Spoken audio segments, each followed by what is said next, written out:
हाय hello नमस्कार welcome to S.N.B educational knowledge. आज topic हेउची आमे किपरि आमको शासन करू। आम राज्य सरकार गठन ओडिशा विधानसभा सभ्य संख्या 147। यही सभ्य माने लोक मानक द्वारा प्रत्यक्ष भाव निर्वाचित होती।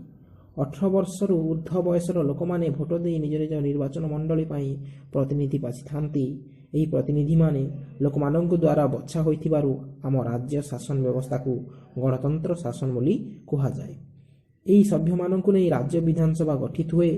राज्य विधानसभार संख्यागरिष्ठ दलर नेता राज्यपाल मुख्यमंत्री रूपे नियुक्ति करती।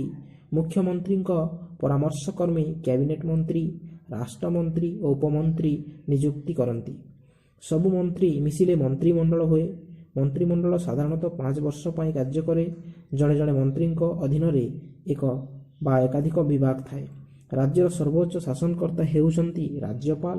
तांको नाम रे राज्य शासन चले। राज्यपाल को राष्ट्रपति नियुक्ति करिथांती। आम राज्य सरकार तीनोटी अंग रही। गोटी है आईन गढ़ा, आईन को कार्यकारी करवा, आईन रो तर्जमा करवा। सेहीपरि आईन गढ़ा विधानसभा राज्यपाल, आईन को कार्यकारी करवा मंत्री परिषद सचिव, आईन रो तर्जमा करवा उच्च न्यायालय। राज्य शासन भली केंद्र शासन रो तीनोटी अंग रही।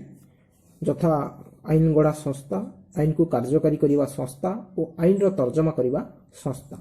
तो शासन व्यवस्था विषय जानिबा आमे जेमिति कि आईन गढ़ा, आईन को कार्यकारी करवा, आईन रो तर्जमा करवा। सेहीपरि आईन गढ़ा हो संसद, संसद रो जोटा लोकसभा राज्यसभा राष्ट्रपति। और आईन को कार्यकारी करवा क्यों माने करिथांती मंत्री परिषद सचिव। आईन रो तर्जमा करवा सर्वोच्च न्यायालय।